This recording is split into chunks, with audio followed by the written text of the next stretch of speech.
Достар, ассалаумағалейкум. Бүгін бізде видео автоэлектрика жағынан болмайды. Біздер автокөлікке бүгін шумоизоляция жасайтын боламыз. Көлігіміз Hyundai Palisade автокөлігі. Мен өз басым шумоизоляцияны көп жасап көрген жоқпын, бір 2-3 мәрте жасап көрген болармын.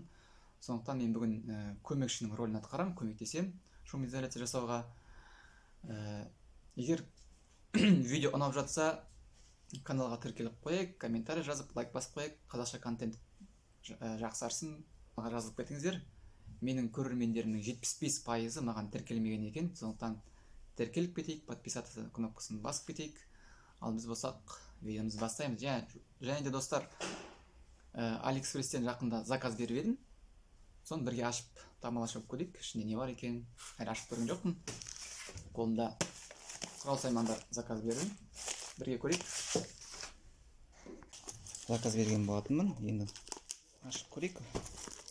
Арасында құрал-саймандарды жаңартып тұрған жақсы деп ойлаймын өзім. Айына бір болсын, 2 айда бір болсын. Қазір қарап көрейік, мына жерде не бар екенін. Ең бастысы мен мына құралды осы үшін заказ берген болатын. Қалғандары комплектпен бірге осылай келді. Айтып өтейін, бұл орысша айтқанда чистилка дейді, тазартқыш. Біздің проводтың сыртын изоляциясын тазартатын. Менде дәл осындай болған, бұрын бірақ жоғалтып алдым. Сондықтан заказ бердім. Қазір мен бір проводты алып тазартып көрсетейін, қалай тазартатын. Мінекей провод қолымда. Бұның қызметі қандай? Мына изоляциясын. Жалпы проводты кесіп тастауға болады. Мына жерге саламыз да. Проводты кесіп тастаймыз. Ең бастысы бұл жерде провод тазалағыш. Яғни сымымызды тазартамыз. Сымымызды екі ортаға саламыз да, жай ғана басып қаламыз. Сонда біздің изоляциямызды ашады. Проводтың басында ашуға болады, және де ортасында ашуға болады. Бұның бір жақсы, жұмыс істеген кезде ортасында ашуға болады. Мінекей ортасын ашып, проводпен жұмыс істей бересіз. Ал мына бөліктерінде әртүрлі типтегі мамкаларды қысуға арналған, кесуге арналған. Ал бұл қызыл размерді жаңағыдай проводтың басын қанша ашатын келтіретін біздің жаңа фиксатор дейміз ба. Тағы да не бар екен көрейік. Бізде паяльниктің өзі мына жерде температурамен басқарылады екен. Бізде паяльникте біздің қорғасымыз бар. Паяльник салатын біздің құралымыз. Паяльникті салып қоятын сияқтымыз ғой. Бізде паяльниктің басына келетін неше түрлі өзінің насадкілері бар. Бір провод келген екен. Мынандай пинцет. Мынандай пинцет. Мына жерде тағы да бір қара провод бар. Бұл не үшін екен, енді түсінбедім не үшін екен. Және де пышақ келген екен. Керемет. Өздерінің орындары бар. Ондай жіп-жіңішке губка бар. Бұл құралдың жалпы түгел бағасы, қателеспесем, 12 мың, 13 мың теңгеге алдым. Барлығын. Осы түгел комплекті 12 мың ба, 13 мың ба тұрады Алиэкспресте. Бұл Ерлан, шумология ғылымдарының докторы, профессор Ерлан мырза. Бүгінгі көлігіміз біздің Hyundai Palisade автокөлігі, жаңа көлік. Ау? Ерлан Ермұратұлы, Ұлы. Осындай автокөлік. Жұмысымыз осы. Бұл жерде қазір бамперлерін шешіп қойған, антихром жабыстырады. Бұл жерде бізде Cadillac автокөлігі полировка жасап жатыр жігіттер. Жұмысымызға кірісеміз. Жұмысты бастамастан бұрын біздер машинаны түгелдей тексеріп аламыз. Ешқандай сызық, жырық, дефект, ошибка жоқ па екен. Содан кейін жұмысымызды бастаймыз. Ең алдымен қазір түгелдей салонды тазартатын боламыз, яғни орындықтарын шешеміз, ковролинді шешеміз, одан кейін обшивка, яғни машинаның салоны түгелмен бос болу керек. Багажник, обшивкалар барлығы шешіледі бізде.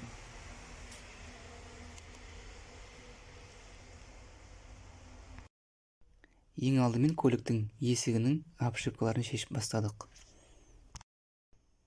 Көлік жаңа көлік болғандықтан әрбір обшивканы арнайы дайындалған, арнайы тігілген чехолға салатын боламыз, сызылып жарып қалмас үшін.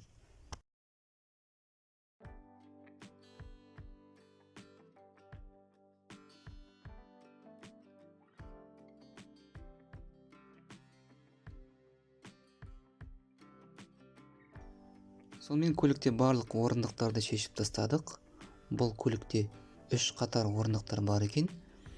Енді ішкі барада, яғни ортаңғы бөліктегі пластмасты шешетін боламыз. Содан кейін барлық пластмастарды, жанындағы обшивкаларын, стойкалардың обшивкаларын барлығын түгелдей шешетін боламыз.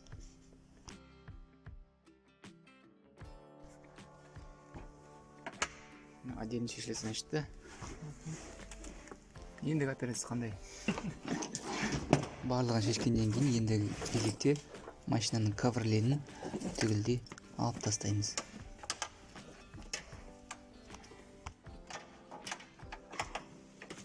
Әйелің айтасың ғой, я в ютубе дейсің ғой. Қазір мен жет алып жүрейін.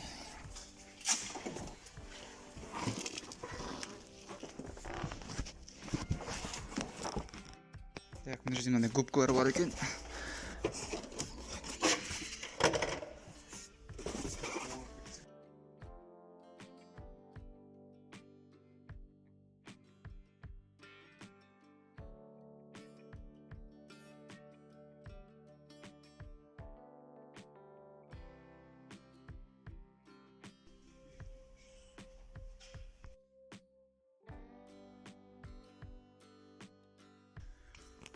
Жұмысқа дейін дауысын тыңдап қойып қазір. Қазір бізде ештеңе жазған жоқ. Ескі әлі шешілген жоқ мына бөлігі. Дауысын тыңдап қойып.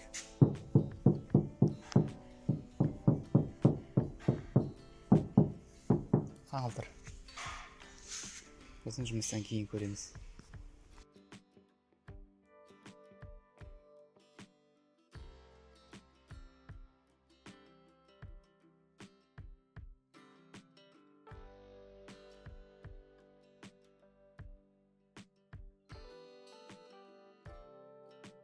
Енді қазір бірінші слой, яғни бірінші қабат салатын боламыз.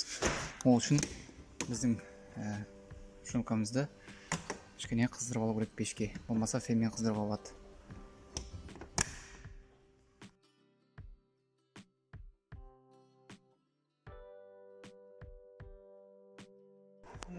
Сонымен достар, қазір біздер бірінші қабат, яғни бірінші слойды жабыстырып бастадық.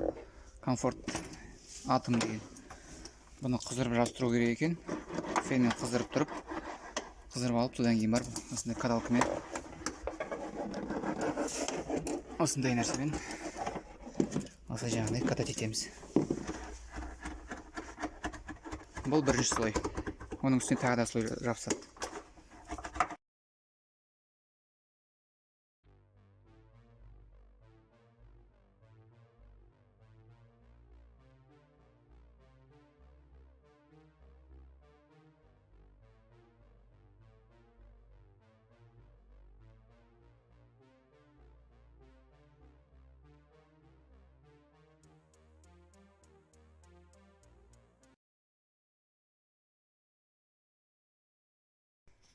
Сонымен достар, бірінші қабат, яғни бірінші слойды қазір бітірдік.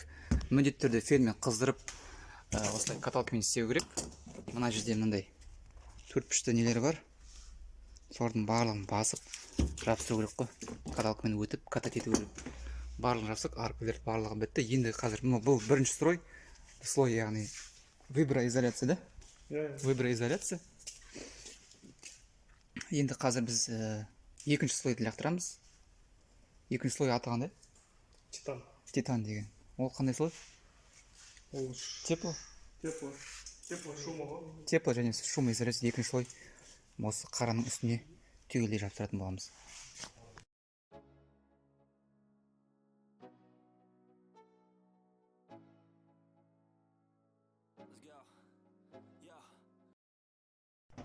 мінекей мына екінші слойдың шумкасы қалыңдығы мінекей мынандай. Бұны ешқандай қыздырып катать етудің қажеті жоқ, тек жапсырамыз.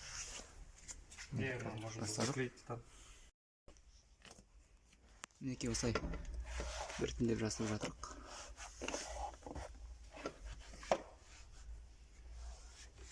Және де айта кететін нәрсе, кез келген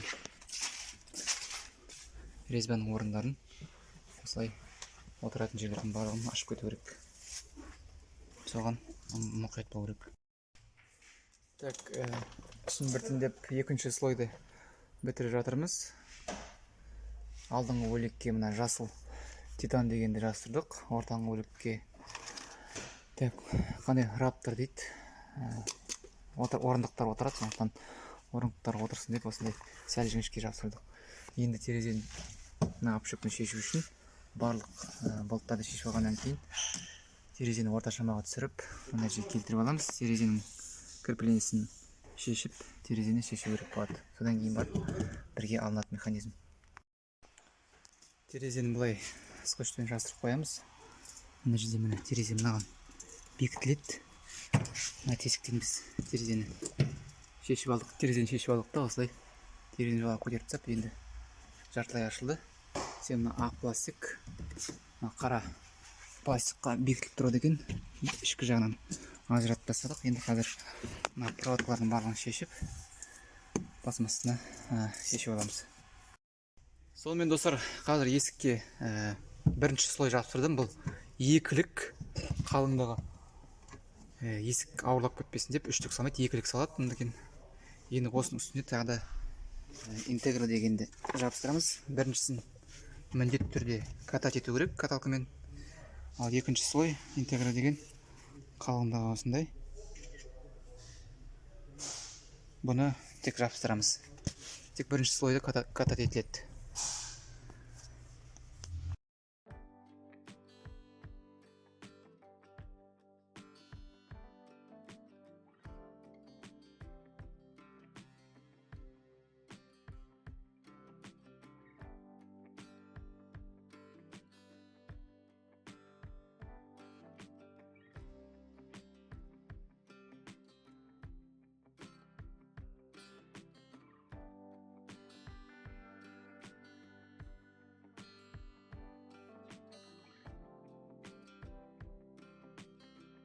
Есіктің апшыпқысына мынандай материал жабыстырамыз. Мындай жоққа губка сияқты қалыңдығы мынандай жұмсақ өте түгелдей апшыпкының ішкі жағына жабыстыратын боламыз.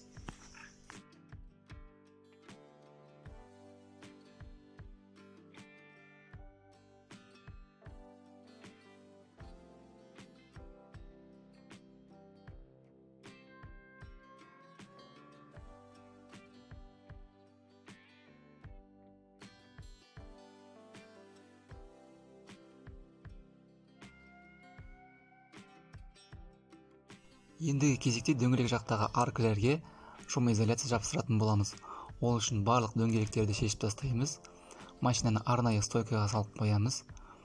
Содан кейін ішкі жақтағы пластмасс подкрылкаларды шешетін боламыз. Барлығын жуып тазалаймыз, майсыздандырамыз. Орысша айтқанда обезжиривать етеміз түгелдей, ішінде сыртында.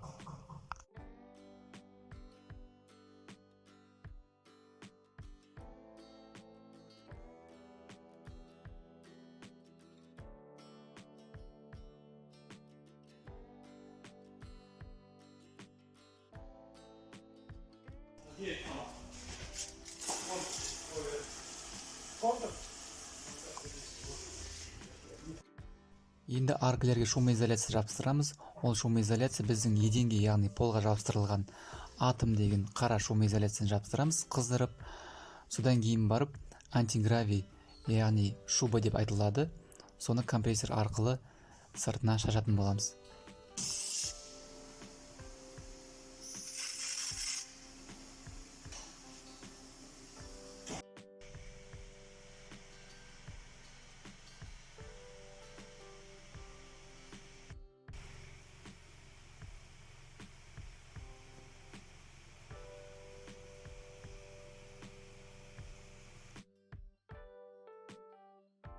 кезекте подкрылканың өзін жабыстырамыз. Подкрылканың ішкі жағына жабысады арнайы СЦП деген материал.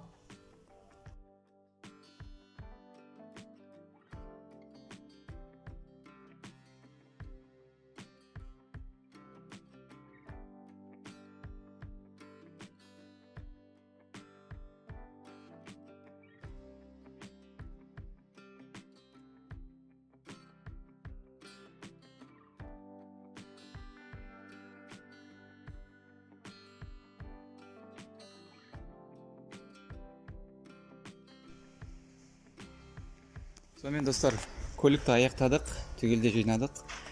Енді қазір дауысын тексеріп көрейік. Бірінші есіктің ашылып жабылуын тексерейік. Есік ойдай ауырлап қалған.